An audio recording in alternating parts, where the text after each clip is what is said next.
We're back for our lightning demo session. We've got a few really interesting demos lined up for this session. So first off, we're going to start with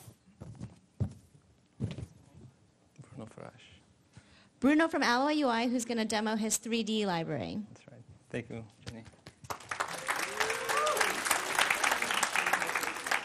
Okay, I'm here to talk about my library. I'm doing a 3D library on top of YY, and I want to share with you what I've been doing. I'm Bruno Farage. I work for Liferay. We are responsible for Alloy UI. And in the beginning of this year, I tried to make some 3D game with JavaScript. I was learning YY, and I was learning WebGL to build this game. So I run into a very strange code. WebGL is very low level. It has a low level API. It's very hard to use it. You have to build a shader. You have to send to the GPU. You have to deal with matrices. It's a pain to build 3D objects with WebGL. So you have to do a lot of stuff, right? And this is an example of when you have to build. This is 300 offline of codes. And what does it draw? Can you imagine what it's doing right now? Can someone imagine with 300 lines of code what it does? Yeah, that's just a 3D box. So with WebGL, I wasn't able to do it very fast. It was very hard to me to learn it. So I decided to do my own 3D library and make it easier for developers. And the same can be done with this line of codes here. With 20 line of codes, you can just create your scene, position your camera, and add a box in this case, and render your scene. So it's pretty similar to the graphics API that you can find on YY. So it's already in the gallery. You can use it. Just load the gallery -Y3D, and it's ready for you. I will show you guys. It's in my GitHub. You can find this demo there. I'll show you guys how to do it. How does it work?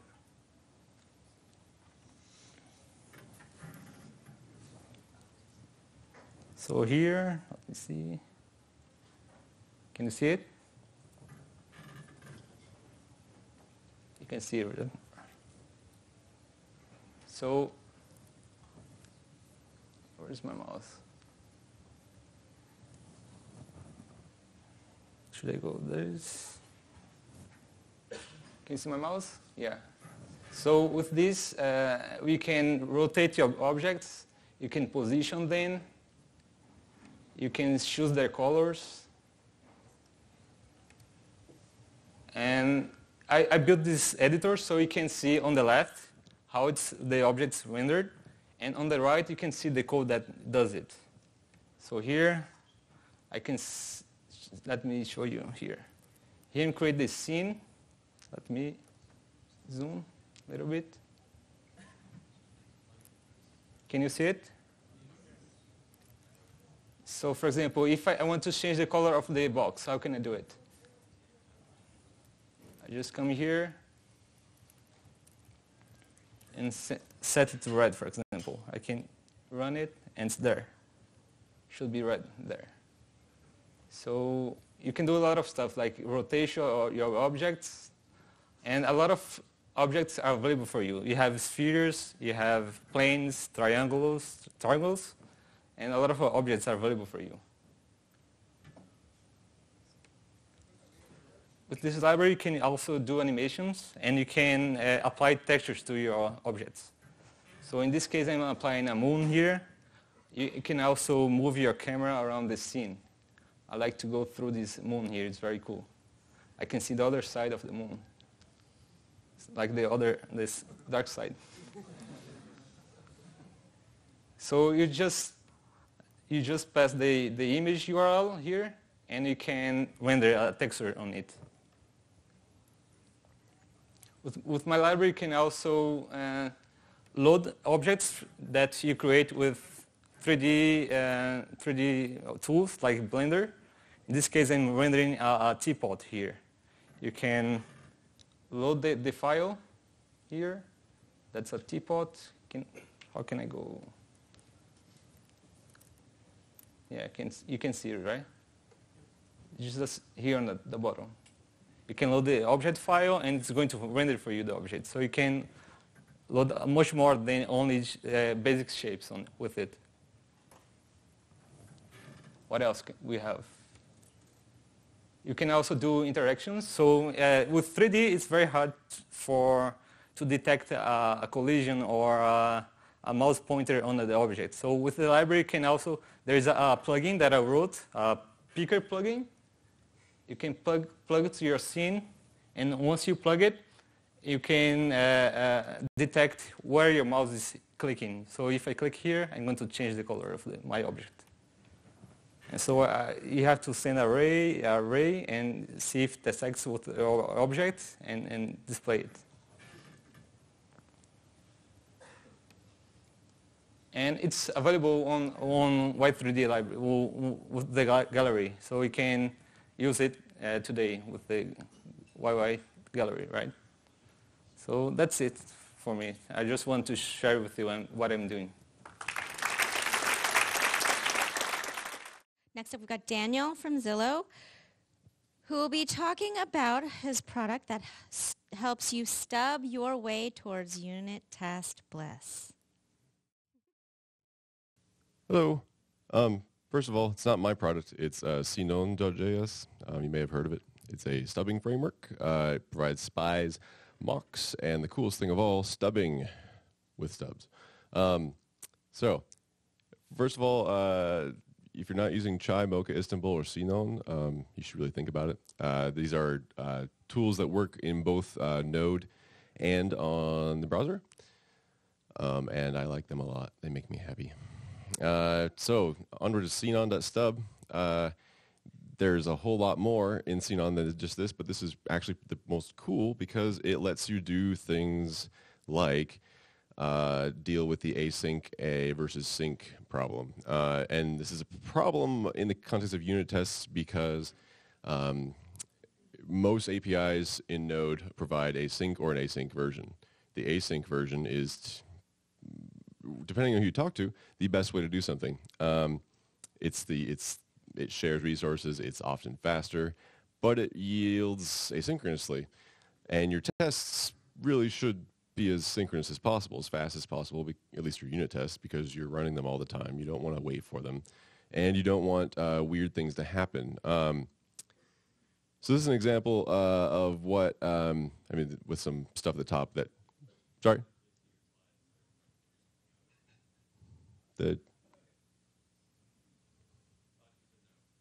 Thanks.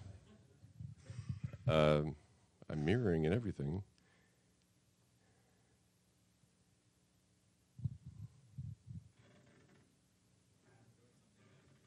Oh. Okay. Thought I was dazzling you with my skills. Oh, thank you. It's just a bow tie, really. Come on.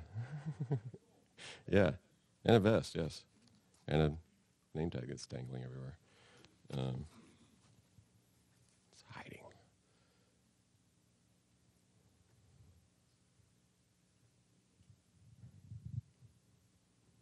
If I had some music, I could sing.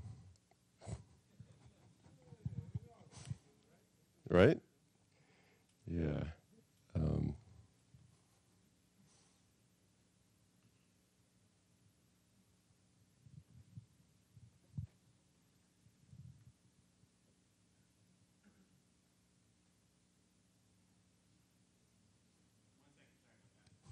It's okay.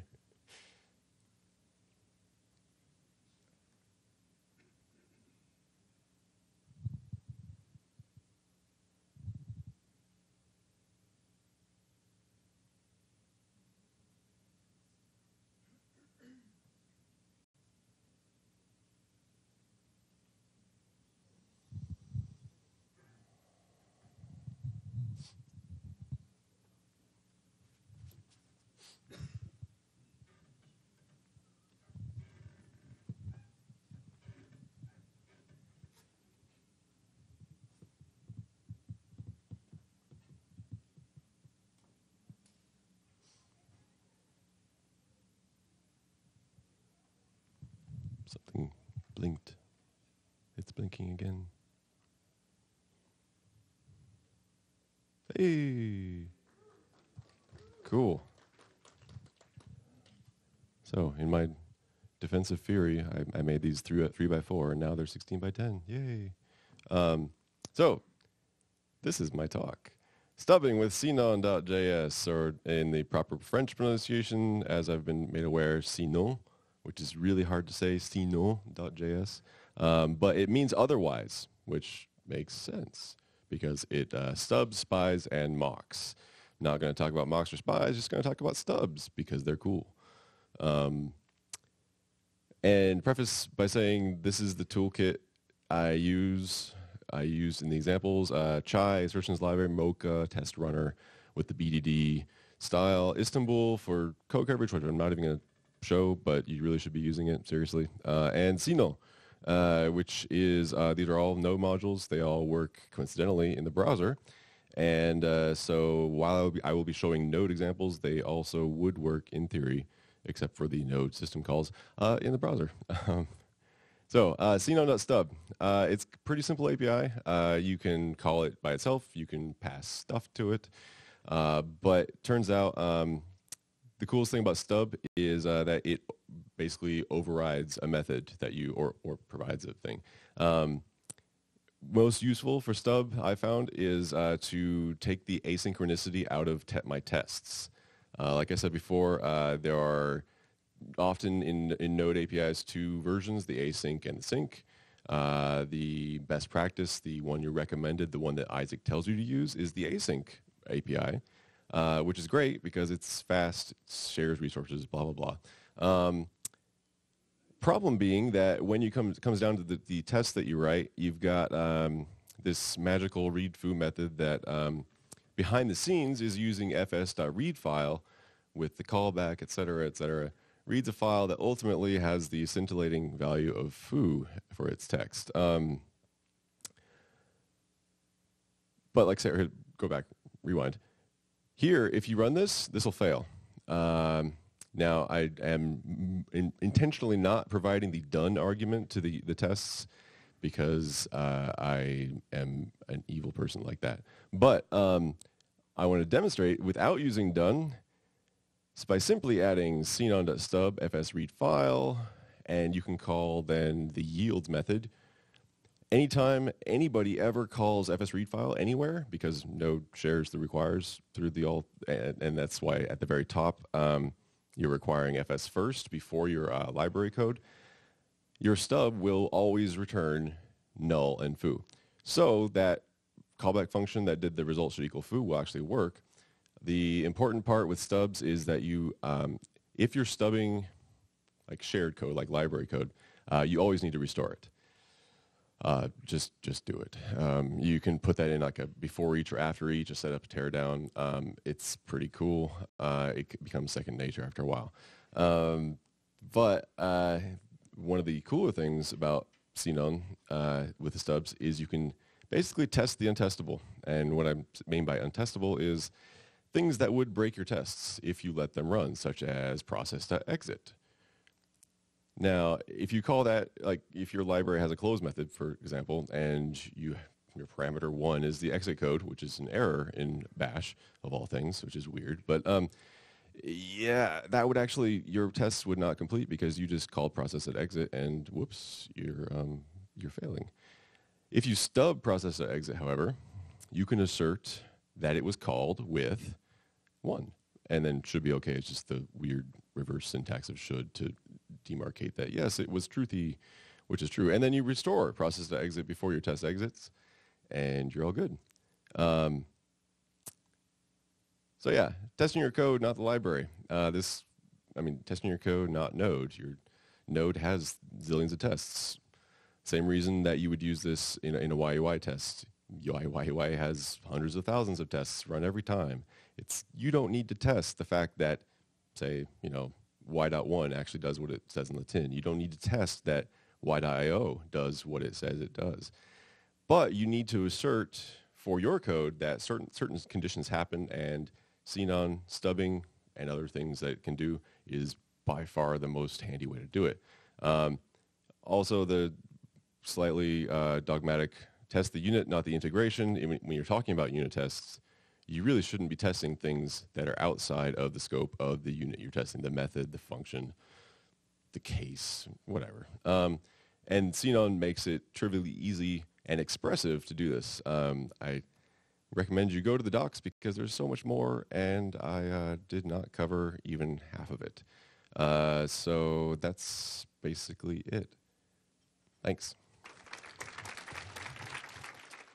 Next up, we have Andrew from Georgia Tech, who will be demoing some of the things that they are working on.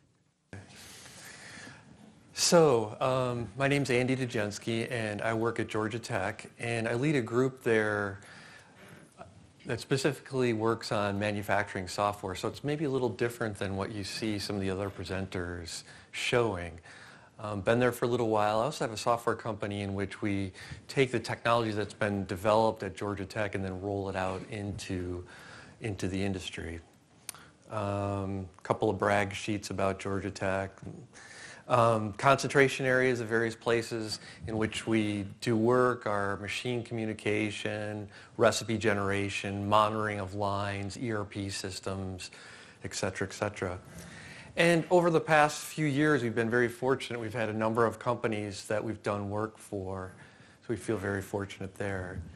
One interesting thing is when you're developing systems, most of you all are probably you're connected to systems that are very well defined and probably developed in the past decade or so.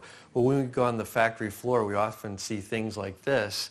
And somebody says, I want to be able to monitor that and receive information about what my cycle time is, throughput, etc.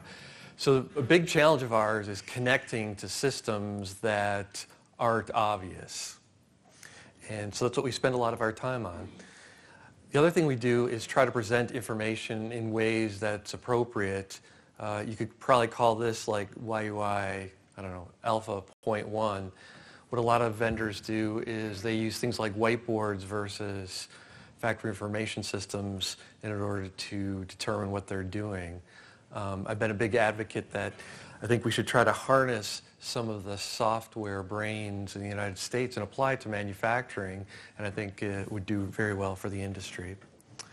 So we've worked on a variety of different standards. One standard was something called CAMX, which is kind of like a publish and subscribe system where applications would connect into it, and then machines would also connect into this publish and subscriber, and they would exchange messages on the factory floor. And right now, as far as we know, it's the most used protocol on the electronics manufacturing floor. Some of our results we've gotten by helping people, we are able to reduce scrap these are defects from clients from about 80 parts per million down to 9 to 5. And depending upon what book you read, most people feel that 5 to 10 parts per million defects is world-class manufacturing. So something we've been working on recently is with the sheet metal industry, and specifically sheet metal industry has to chop up metal that comes off of coils into blanks, and then it's slit, and then it's bent, and eventually come up with parts. So we're actually using YUI to we've built an application which these vendors can they can determine A, what jobs they have to run on the factory floor, and then B, what the status of those jobs are over time. So let me try to bring that up quick.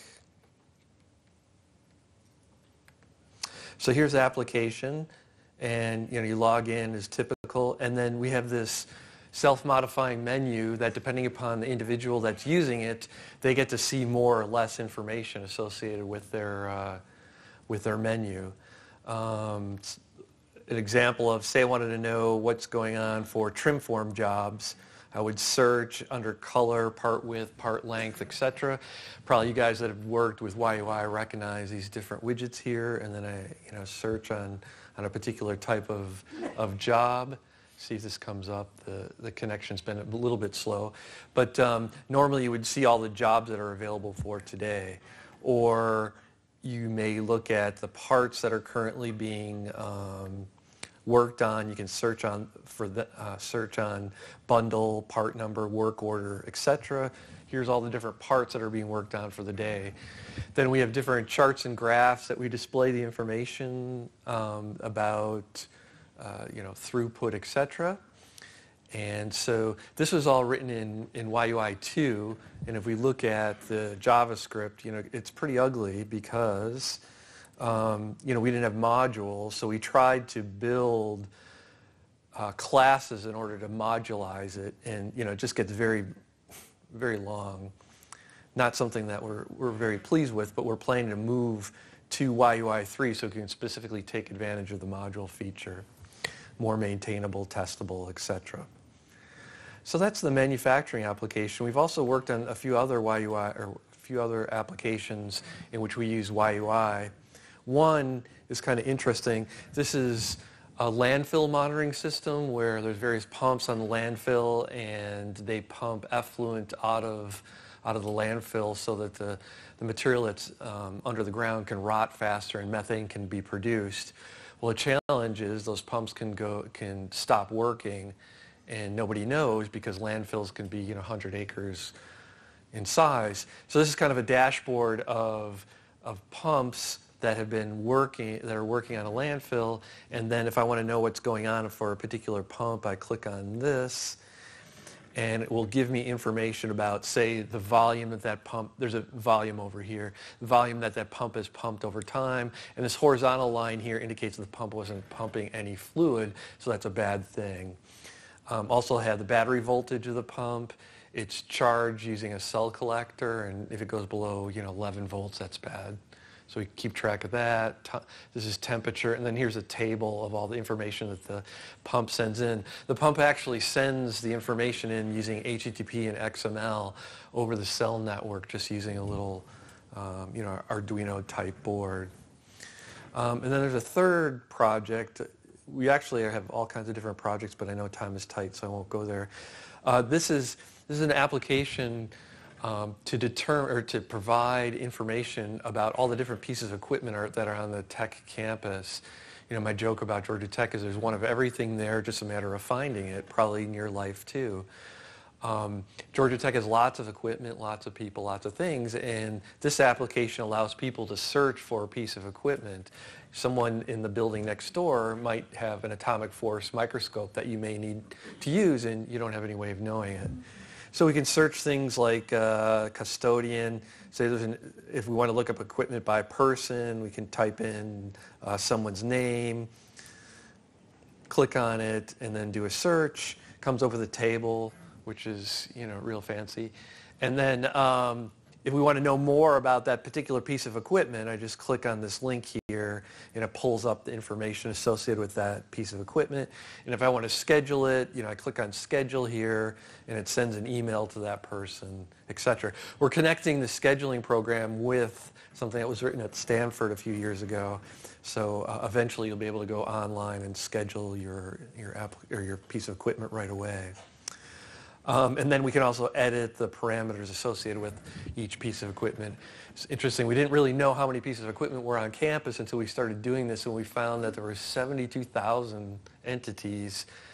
There was about 4,000 different manufacturers, and I think a total initial cost of $650 million. So this is really going to help us make use of our resources much better, and also to manage contracts as far as maintenance contracts, because we didn't even know how many of a particular type of thing we had. Now we can go to HP and say, hey, we have 50 of these.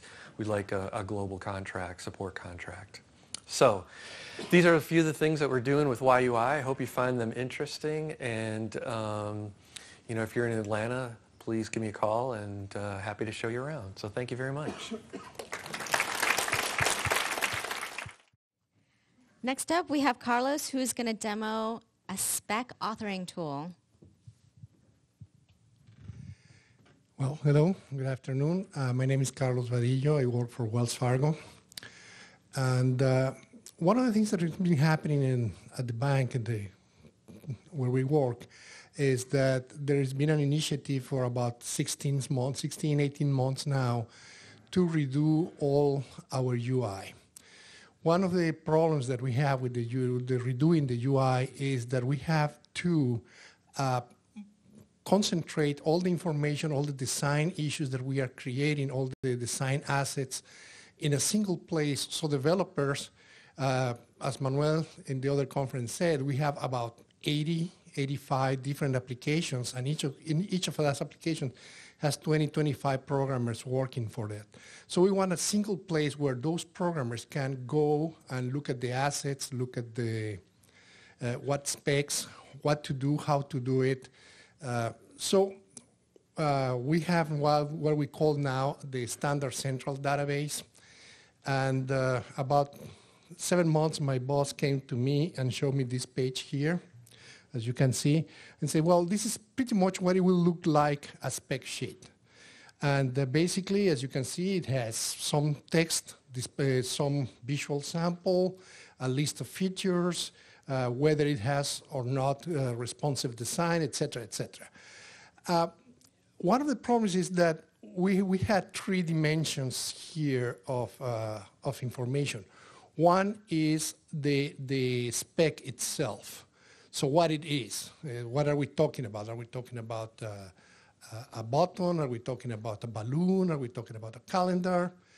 The second point is the taxonomy that we are assigning to that spec. Is this a component?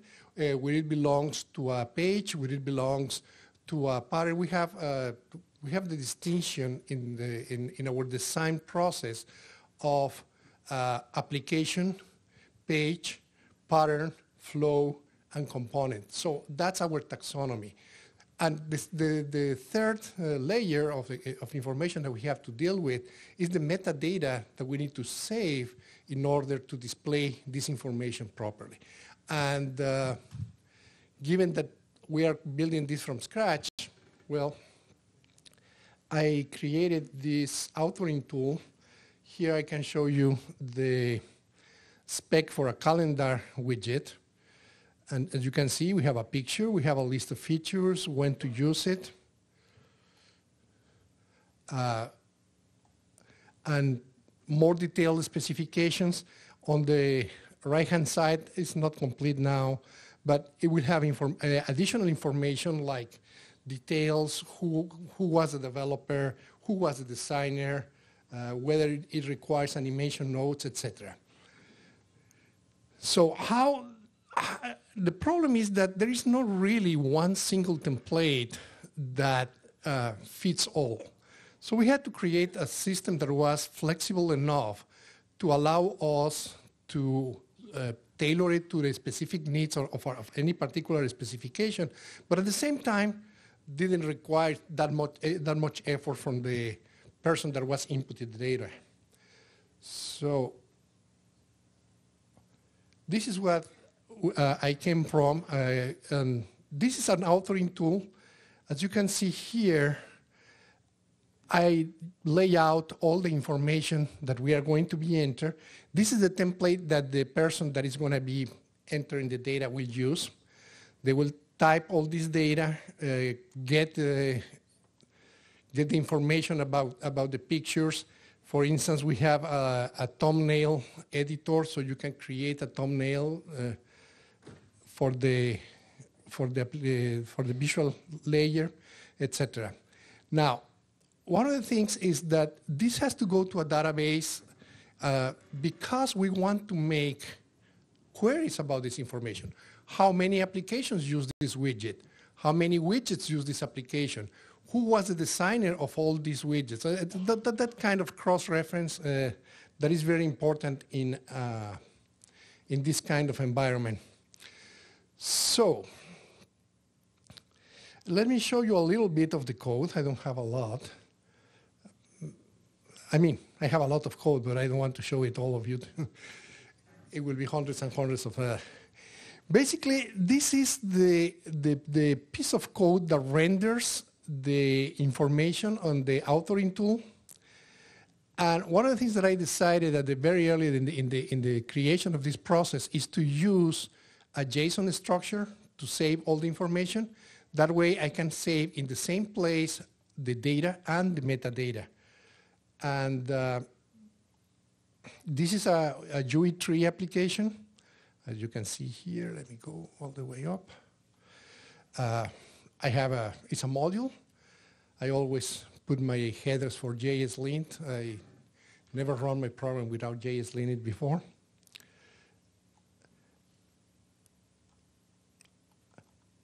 And this is a widget, and I have the typical widget live, where you have the render UI doing all the rendering. And the important thing, the magic here, because we have all sorts of disparate elements that can be in a specification. It can be a list, it can be an image, it can be text, but it can be a table. So the thing here is that part of the metadata is the type of the element that I'm going to display, and I married the type with the YUI tree class that I'm going to use. As you can see here on the left-hand side, if I wanted to enter a date element, it will be a date or a file or an input, a link, a list, etc. So I have all sorts of that. And I'm heavily using attributes and inheritance in this.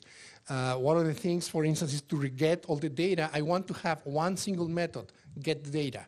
And every single object knows how to render, provide its own data.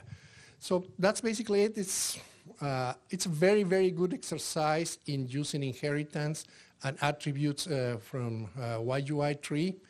There is much more than this, because it's also a SQL database design and a Java backend program. But basically, this is what I wanted to show to you. Thank you.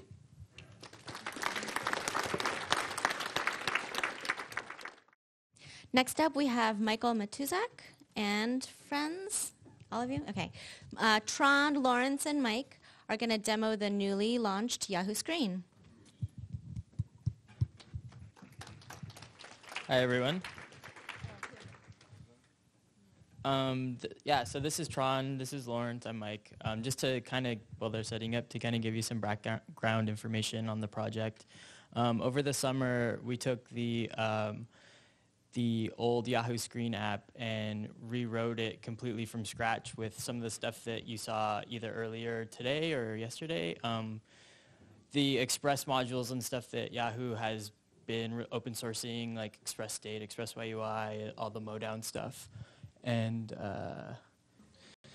this is the old site, which was based on YApache PHP stack in Yahoo Media. And then over the summer, when the Saturday Night Live deal that Yahoo has for the Saturday Night Live archives, they wanted to showcase that on something better, basically. This hadn't received a lot of love lately. And it's a standard website which uses full page load and everything. If you navigate here, you see the page load. And one of the things is that they wanted better performance as well, quicker video plays. So that was one of the big things we had to do. But yeah, over 2 months we built this on the new stack, which is on Node.js. This is what it looks like today. So there's really big resolution here, so make it a bit better. So we're using YUI, and we're using, it's a single page app now. We're using YUI app framework, PJAX, to just change the parts that need to be updated as you navigate, and routing on the client.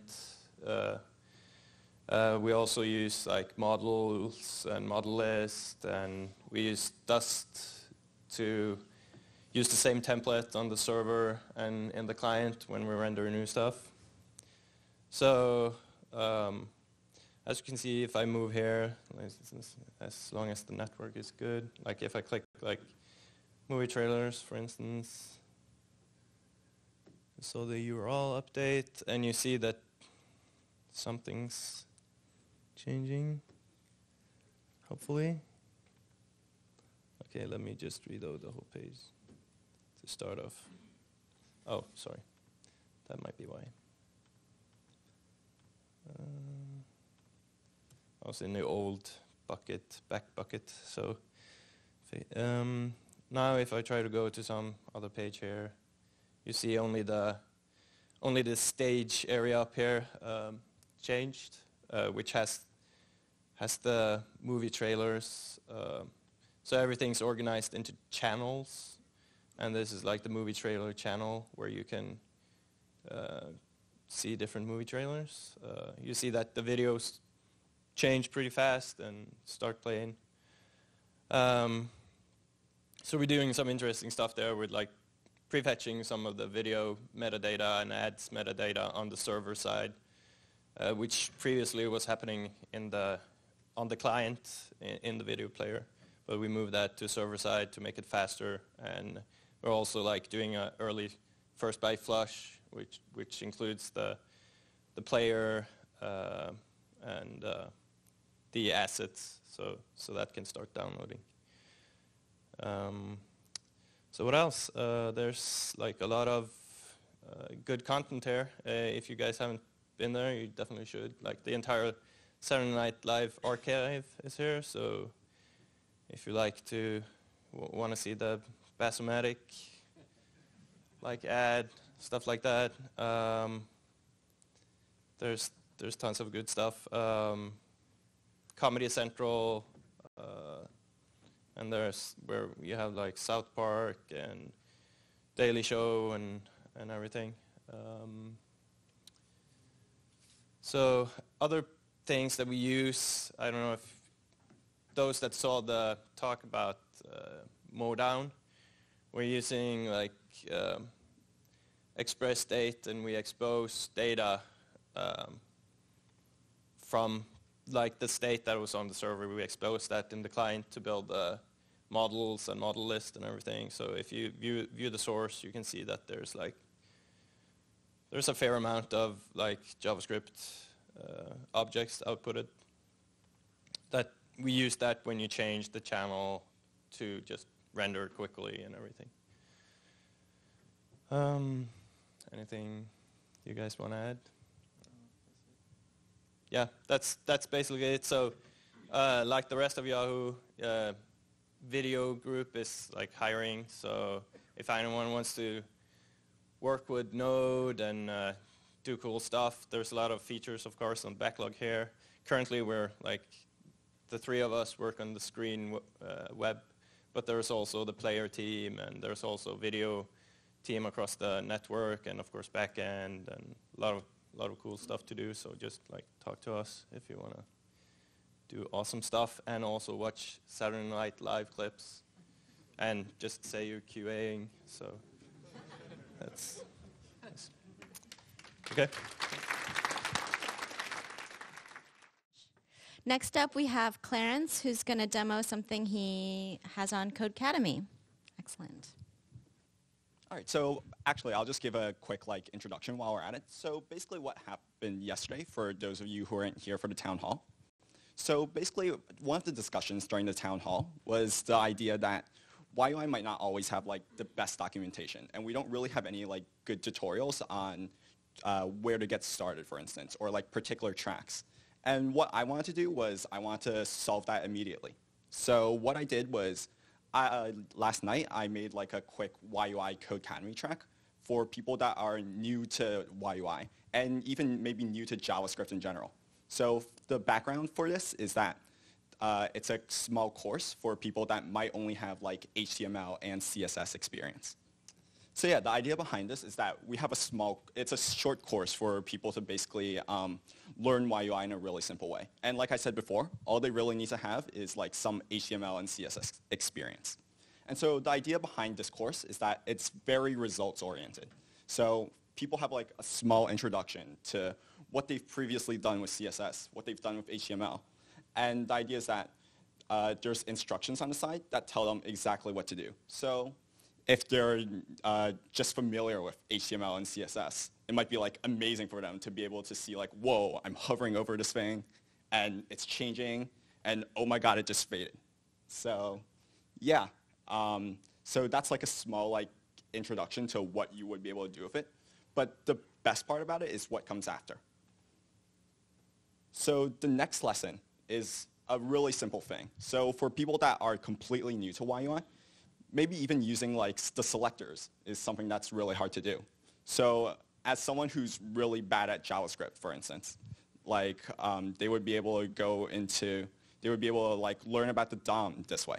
They would be able to see like, oh, so this is what the DOM is in relation to an HTML page. And basically, it gives them like an instruction on what to do. So in this case, for this lesson, the idea for them is to be able to get that element on the screen, this red square, to fade out. So according to instructions, we look at the code at script.js, and basically the thing is that what they want to do is try to figure out how to get this to fade out. And looking at the instructions, we want to add like the correct HTML selector. So in this case, the selector that we want to add is the one with the ID of, oh, actually it should be. So it should have the ID of square. And basically what would happen is that if you were new to JavaScript and you made like a mistake, like you did y.1 square,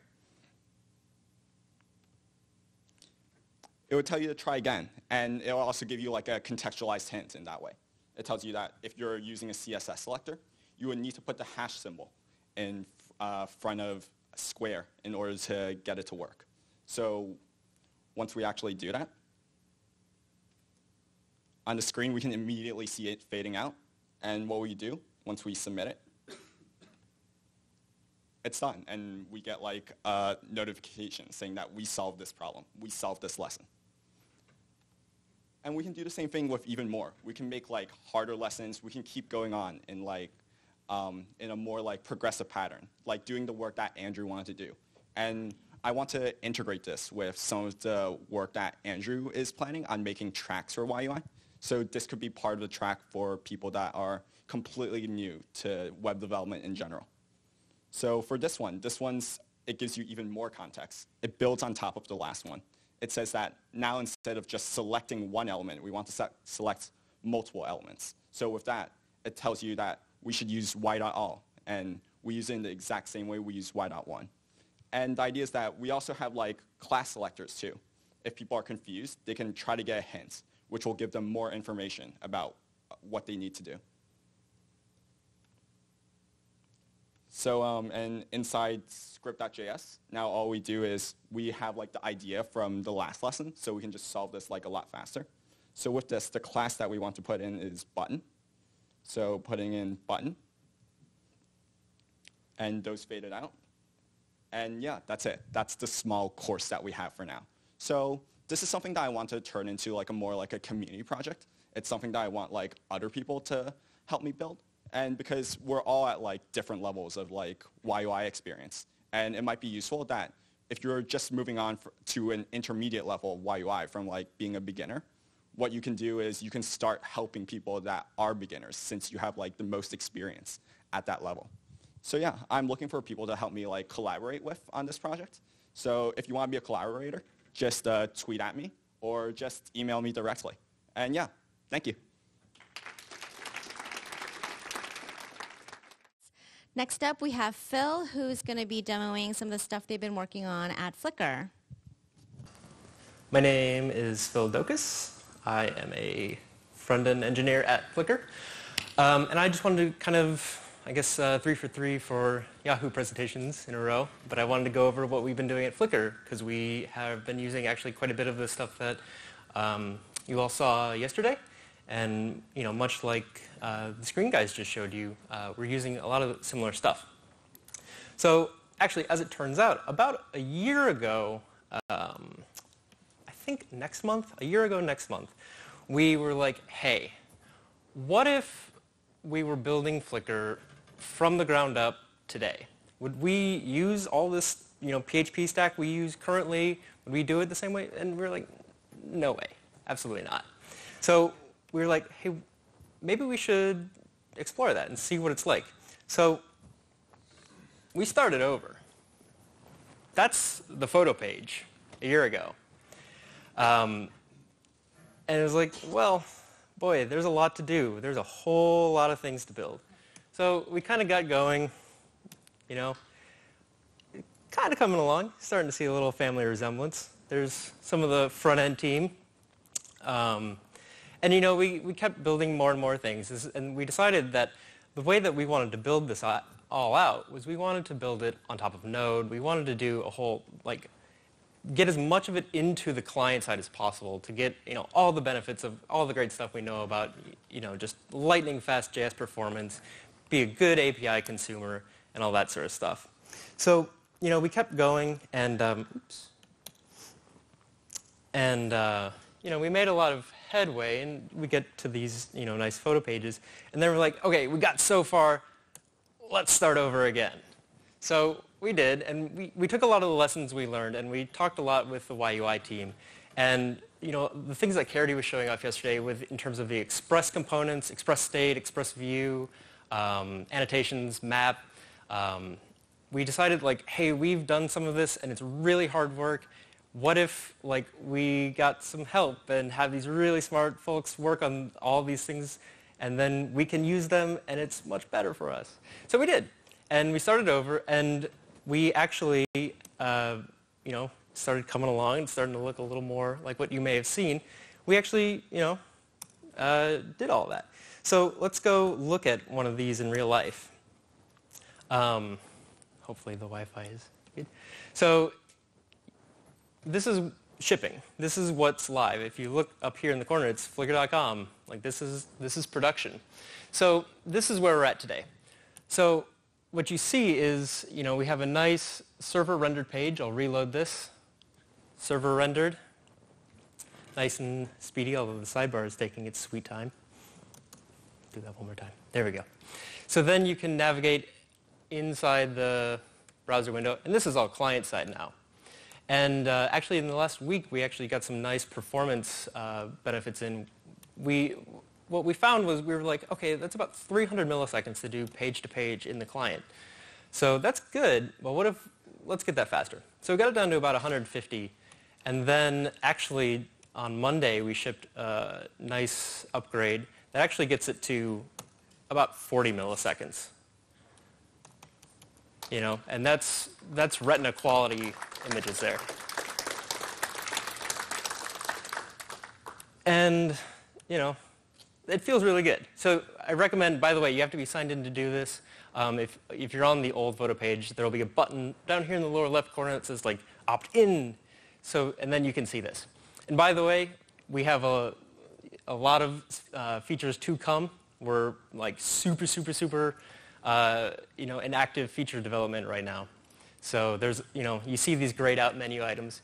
This is a preview. It's totally a beta, and all of this stuff is coming back. So, if you're feeling the longing for some of those things, they're coming back. So, I wanted to also show you. So yeah, like I said, this is all on the client side. So, we're using YUI app framework. This is all client-side routing. We're actually using Pure as well. And just really sort of all the latest and greatest stuff that the YUI team is putting out. We're trying to be really good citizens and using as much as possible and contributing back as well. I know that I personally worked a lot with Eric on router things and making that great so you can use nice regular expressions so that you can say a photo ID is of this format and that sort of stuff. So I just kind of wanted to show you guys this. If you have any specific questions, please come see me afterwards. I'd love to get into the nitty-gritty with you and help you through any any questions you have about using sort of the stuff that Carity was going over yesterday and the rest of the team. And also, I started this morning, so I only have one slide, but I totally overcompensated, and it's got really sweet lens flares. So we haven't written yet about this because we launched it like a month ago, but there will be a ton of blog posts about our, the path to shipping all of this stuff on code.flickr.com coming soon. There's also flickr.jobs if you want to come work on it. We are hiring like crazy. We've grown 50% in the last year. Front-end, designers, PMs, everything, you name it. And you can also go to flickr.com/jobs, but cool TLDs are super cool. So that's all I've got to show you. Please come see me if you have questions afterwards. We have Ilian, who's coming on up. A twofer because he's got two demos. How YUI editor turned an inline editor and YML got it for free. Turned into an inline editor and YML got it for free. And automatically discover the required modules in your applications. So my name is Ilian. I'm working as a front-end engineer in a company called Liferay, and I will do two talks. The first one is about YUI editor, which as part of a project, internal project in Liferay, it turned to an inline editor. As a demo, I will use Yahoo Mail, and those I guess all of you have accounts in Yahoo Mail. For many years they were using YUI email, and for many years it was using an iframe, right? So in Liferay we needed an inline editor, and there were two options for us: to create one from scratch or to use something which already exists and to create an inline editor. So we picked YUI 3 and we took a look at its architecture, and we understood that it would be relatively easy to create an inline editor. So I worked closely with Dave Glass to create proper architecture, and finally here in YUI library we have an inline editor. For those of you who have used editor, the API is absolutely the same what we had so far, and we created a wrapper called inline editor. The API is absolutely the same, so all of the custom toolbars which have been created in Yahoo Mail or those in Gallery, they work out of the box. And if we start typing, let's say, test, blah, blah, blah, something, this toolbar works as it worked always, right? But the cool point is that if you check the code, if you check the DOM, you will see that there is no any iframe. Everything is working with with elements. On this diff element, the guys from Yahoo Mail, they put content editable true. That's everything they had to do. Everything, all the API is absolutely the same, and everything works just out of the box. As I checked, they even implemented some key combinations, like command B and command I work out of the box. You can create lists and everything. So this editor, this is one of the cases in which you can use an inline editor. But let's take a look at this page. Let's say I'm a contributor and I don't like something in that page, right? I would love to change something. So what it could be done with the editor, we can just click right here to show a toolbar and immediately start writing. That's exactly what we do in Liferay. It could be done right here and on that page, in any other page. So to achieve this one, we had to do some changes into the architecture of editor. It used to have frame.js, it always existed, but actually the diff in which the content, in the container in which we render the actual content has been hard-coded to be an iframe. So the frame.js became a plugin, and we created one more plugin, content editable. And for backward compatibility, if you create an instance of YEditor base, by default, it will render in an iframe. So the existing code will still work. But if you plug content editable plugin or use inline editor, this will become an inline editor. So from what I checked, it works really well on modern browsers. It works also on IE browsers. It works relatively well on some other browsers. It doesn't work so fast, for example, on IE 7 or 6 as it works on Chrome, but it still does the job. And more or less, that's from me for the inline editor.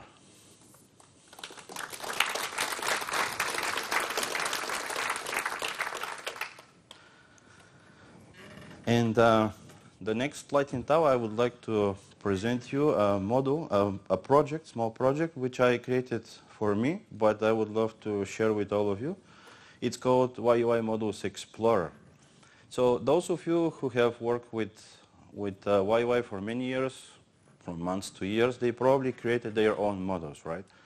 But what's the issue? The issue is that you have to discover and tune up all the dependencies for your models. Like, if you have a piece of JavaScript, it probably interacts with DOM. But do you need to load the whole DOM or DOM, for example, plugin or something like this? You don't know. So there are two ways to discover. You should go to documentation to read all the documentation, to use configurator, or to copy and paste from some examples. But that's fragile, and this is actually monkey job. I get tired to do that for all those years. I'm relatively old YUI user and contributor, started with YUI 2. So I get tired to do all this. And one day I decided to create this project. So what it does, it uses Esprima, the parser from Araya, who gave a talk today and yesterday. It parses the JavaScript files. It creates an AST. This AST is being traversed, and those module and classes are being resolved. As a result, we create a JSON file, and this JSON file contains all the modules which that piece of JavaScript requires in order to run into the browser. This model is, this project is built using Node.js. It's an APM model, and it's really simple to use. You just have to put YME, right, and -f, which should parse a file, or -d, which should parse a directory. And if you have, for example, this overlay, I copied that from YUI library site. If you copy that and paste in your file and run the model, it will discover that in this case we need overlay model. But it might be more complex, like autocomplete uses a different approach to add highlighters, for example. Those are being added attributes. So this is some kind of edge case. It tries to resolve this case too. I can show you an example. If we run the model against a demo file,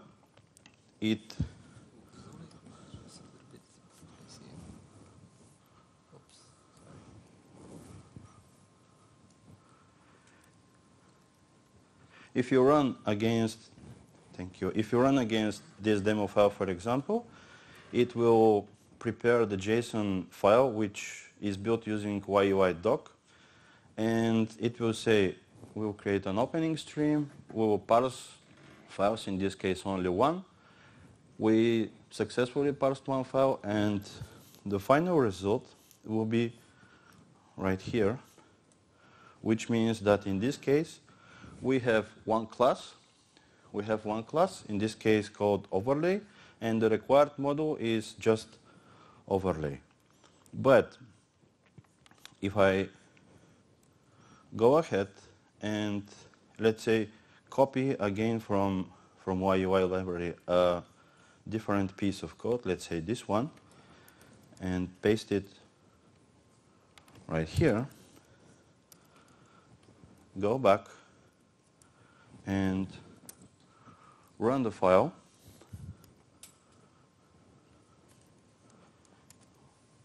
we will see that actually the results have changed.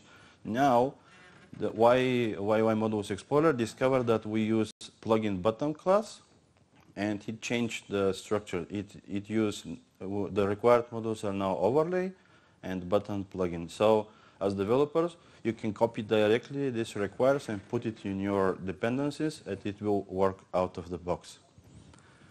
It's relatively fast. I tried with YUI3 source file, source directory. It parsed it in very short time. And the good point is that if you are using proper documentation, let's say YUI doc, you will be able to use this model for your own projects too. Not only to discover dependencies from YUI source tree, but from your own projects and models. I hope in the next version of Allo UI, this will be implemented, so those guys who are writing modules, they won't need to discover and populate all this dependency chain, but it will be provided out of the box. And that's everything I have for you guys. Thank you very much. Okay, next up we've got Brian, who's going to demo how to debug markup with CSS. So there's been a lot of talks here today about JavaScript and Node, and those are all really cool things. But I really like CSS, so I'm going to be the one person that talks about CSS here. CSS and markup. So this is a yahoo.com page. Everybody knows it and loves it, I hope. If you don't, you probably shouldn't be here. I'm kidding. I'm kidding. Anyway, so one of the common tools that everybody uses to validate markup is this. And I don't know if anybody remembers this, but it used to be really popular in the 90s. Validating markup's kind of gone to the wayside, and I would like to suggest possibly that we maybe bring back parts of it that are good. So I created a very simple tool, and I'm continually trying to improve it as I find inspiration and time. But we will take a page like our yahoo.com page, and not to be too hard on it, but there's a couple issues. And so the tool I've created is entirely CSS. And what it does is it tries to go through and find elements of markup that are possibly bad or definitely bad. And so it's categorized into 3 areas. The green ones are usually like, this is a tag that's deprecated. You probably shouldn't be using it. The yellow ones are basically saying this could be an accessibility issue, and that might be you're using an anchor tag that isn't valid, so a # for anchor tag, which is fine if that element was created with JavaScript. But if it wasn't, that's a problem because that's an accessibility issue if you don't have JavaScript enabled. There is one red tag, and that's for an image tag that is garbage. So if you have a # or an empty null string for an image tag, that can cause some pretty serious issues in some browsers. So that turns it red.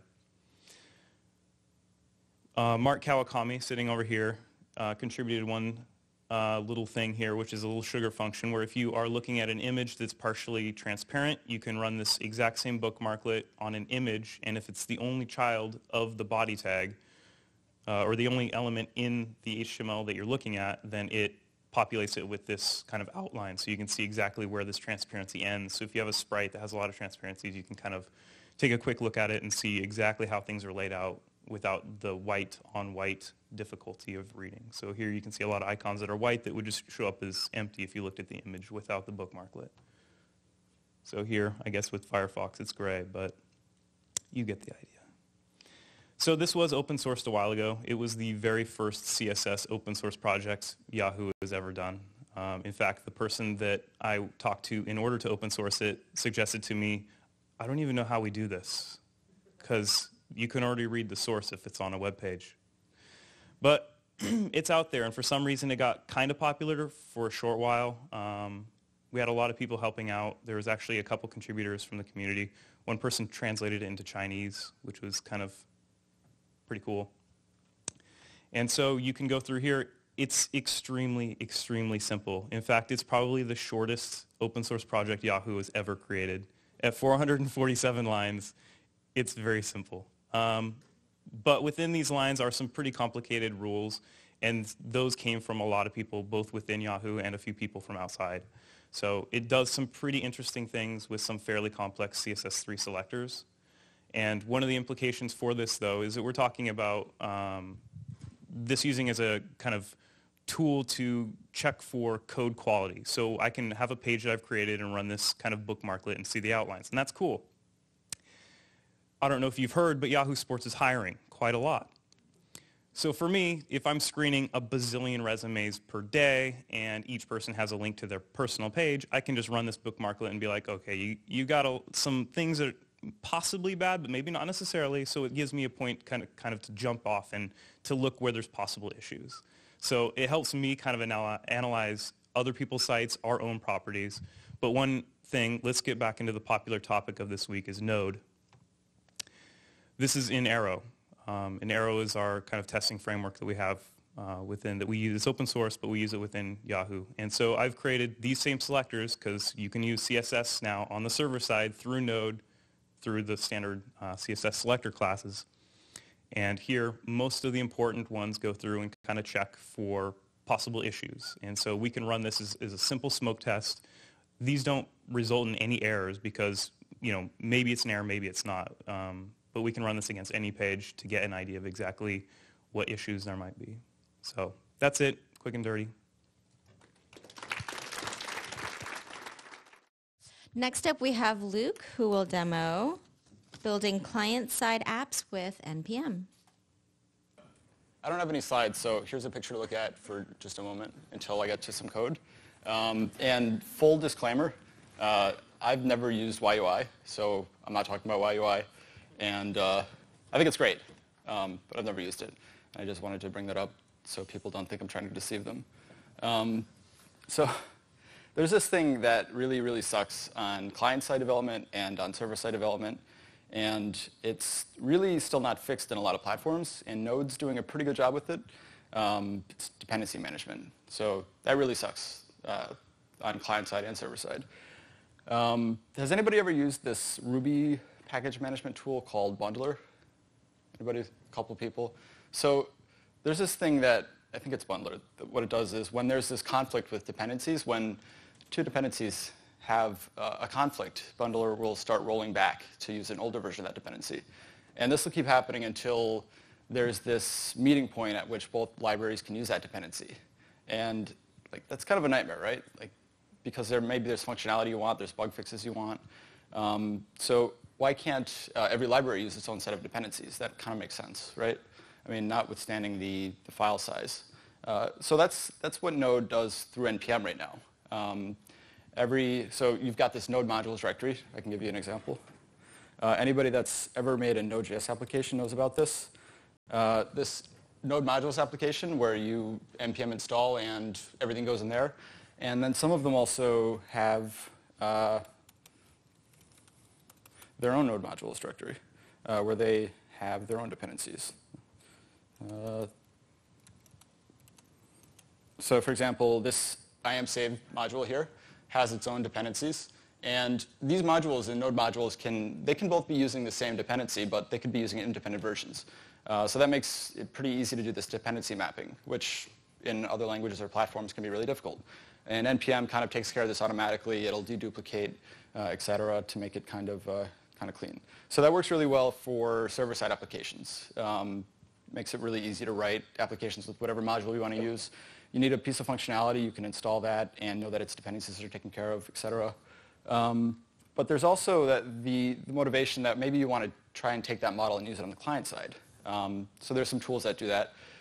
There's a tool called Ender, there's a tool called Component that does it, and there's also a tool called Browserify. Those are probably the three best-known tools that do that kind of thing on the client side. But why would you want to use so many dependencies instead of building them into a library? Well, there's a lot of advantages that come from that too. And I think Carity mentioned that yesterday, that people are kind of moving in the direction of micro-libraries. And that's something that's really taken off in the Node world. And it's kind of coming back to the client side now. Just to give you an example, like what would a micro-library be? Well, maybe something like this module right here, which is called, if anybody can see that, spinner browserify. So that's just a loading indicator. We can have this separate discrete bit of code for a loading indicator, and then we can require that in our application and use that wherever we want. But if we have an application that doesn't really need that, we don't have to use a large library that kind of loads that in regardless. So let me give you an example of how you would actually use dependencies Node.js style in a client-side application. So I have this, this thing. So I actually took this. This isn't mine, obviously. It's, I guess maybe I have used YUI if I use the pure thing.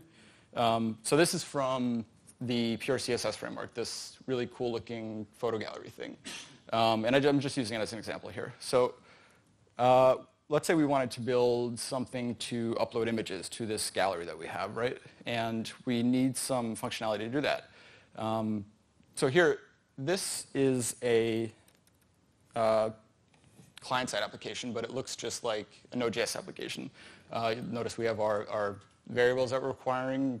We've got UUID for, it's probably pretty self-explanatory. We've got a DOM selector library. We've got our loading spinning thing. We've got store, which is a module that lets us interact with local storage really easily. And then we've got this last module here, which is this Imager API client. What's interesting about that is that that's a module that can be used both on the client side and on the server side. So by installing it from NPM, if we're building a client-side application and we build this application with that module, it'll use the correct HTTP methods in order to get client-side information. And then kind of goes on just with some other variables there and some pretty basic functions. So let me give you an example of how you would take this. How do you take this and get it into a client-side application? Because obviously, like, the browser doesn't know what to do with this stuff. It doesn't know what require means. JavaScript currently doesn't have any built-in module stuff. So the tool Browserify, what it'll actually do, and you can just, if you have NPM installed, and hopefully you do, you can just NPM install Browserify globally. And we'll wait for that to finish. Hopefully not break. Cool.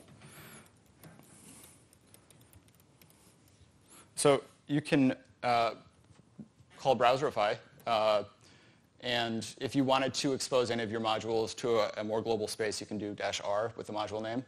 You give it the input file, which is main.js here, and an output file, and that will write this output file. What does that look like, though? Obviously, that's not going to be exactly the same. So it's kind of quite a bit of code. It's not something you'd want to edit manually. This is generated for the client-side application. Obviously, it's not minified either. So you could edit it, but it's not really something you'd want to edit directly. But what does this do, though? What could this let us do? Well, let's go back to this thing. And so we know we've got this module here to load images to Imager. And let's see if that works. Oops. Hit the wrong button. Oh, I think I crashed it. There we go. So the only server-side code here is just a static file web server. All the code that's going to do anything here is on the client. So to give you an example of how a Browserify application would work, we can upload a file here. And there's our spinner working. And this will presumably upload something. Maybe my internet connection's... No. Oh, there it is. OK. So anyway, this is a really just kind of really rough application to upload these images remotely. It'll upload them to Imager and get the URL back from their API over the client side, and then put that in line. We can replace a whole bunch of these images with cool ones if we want. Let's do that. And these are also getting stored locally, the URL at least. So local storage knows what this information is. So it'll persist between, if we refresh the page. And there's various kind of modules that work on NPM for client-side application like that. For example, if we refresh, this should still be there. Yep. Yeah, there's our animals kind of peeking over. So it is pretty much a Node.js application with the benefit of this dependency management that we're not managing directly. We're just giving the browser this bundle.js file, and it's taking care of the rest of it for us. And if you want to take a look even at our dependency tree. So it's kind of big, right? Yeah, that's a lot of dependencies. So this is our dependency tree. This is an explanation of our dependencies, their dependencies, sub-dependencies, and so on. And this would be really unpleasant to manage manually. I wouldn't personally want to do it. So tools like Browserify actually quite assist with that, and they leverage NPM's dependency management and allow you to use this module system on the client side. And so there are quite a few both server-side and client-side modules in NPM. There are quite a few client-side only modules, and obviously there's many thousands of server-side only modules. But it's never been a better time to write client-side modules with this kind of dependency management. So I'd say give it a try, and it would even be pretty cool if there was a way to include some dependency management via NPM in YUI, unless there's already. Like I said, I don't know. So thanks, guys. And last but not least, we have John from Talentral, who will be showing off some of the modules that they've been working on. Hi, everyone. I'm Jonathan. I'm from Talentral. We're a career management platform. Basically, at the core, at the center of our is our online digital multimedia profile. Think of like the resume in the cloud. It has pretty much the same structure. Let me just reload this page real quick. Give it to me.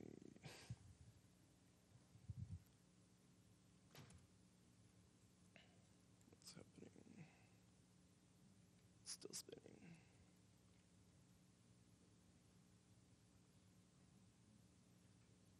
Come on, internet. Let me see. This tab is. Let me try that one more time. Okay. All right. So it looks like a resume, except if you have a lot of stuff in your resume, it would look really big. We have expandable and collapsible regions, and you basically can drill down and show examples of your expertise and accomplishments, like inline. By the way, I was a former Yahoo, and I still very much bleed purple today. So yeah, you could pretty much anything that we currently support, embedding PDFs, videos, images, anything that has an O-embed. This was from my talk yesterday. Our slide shares embedded directly in the profile. So it's like, it's a great way to validate, like you're able to see when someone makes a claim like I did this or that, they're able to actually show, not just tell. So going back to, so another distinction that our site has that other sites don't is that we're able to allow you to create multiple profiles. And what you see right now is our background fetcher module, which we talked about yesterday. Like, it's, I don't know, internet's not really loading. But basically, what it's doing right now is doing a y.io request, and whenever that completes, it'll load there. But skip that and go into, so our site is using, the only JavaScript it's using is just custom YUI modules and YUI, oh, shoot. This is not good. Not enough, not cool.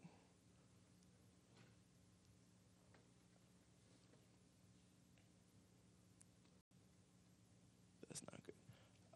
Yeah, we have one EC2 instance, so if you're on the site, that's probably why it's timing out.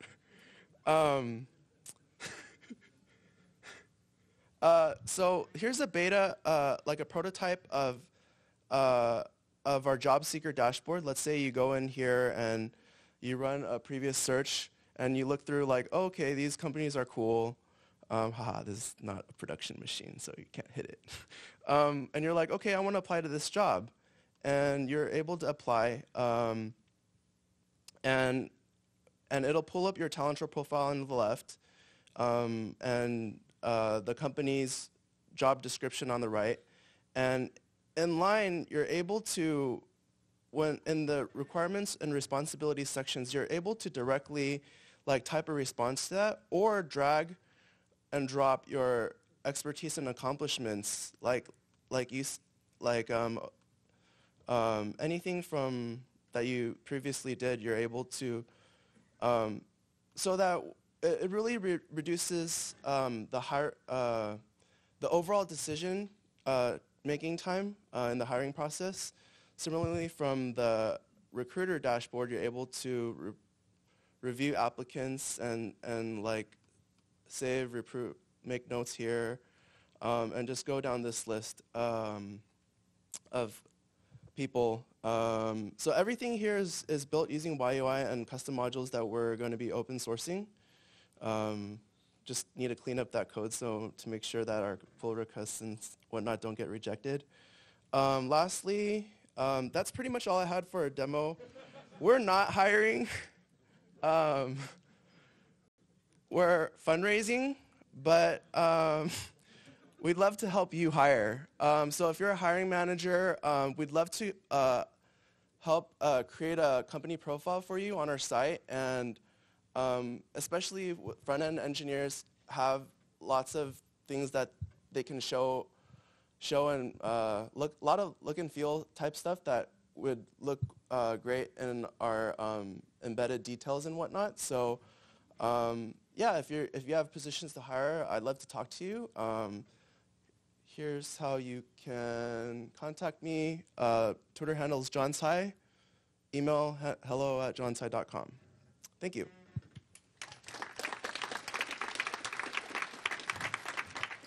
Thank you.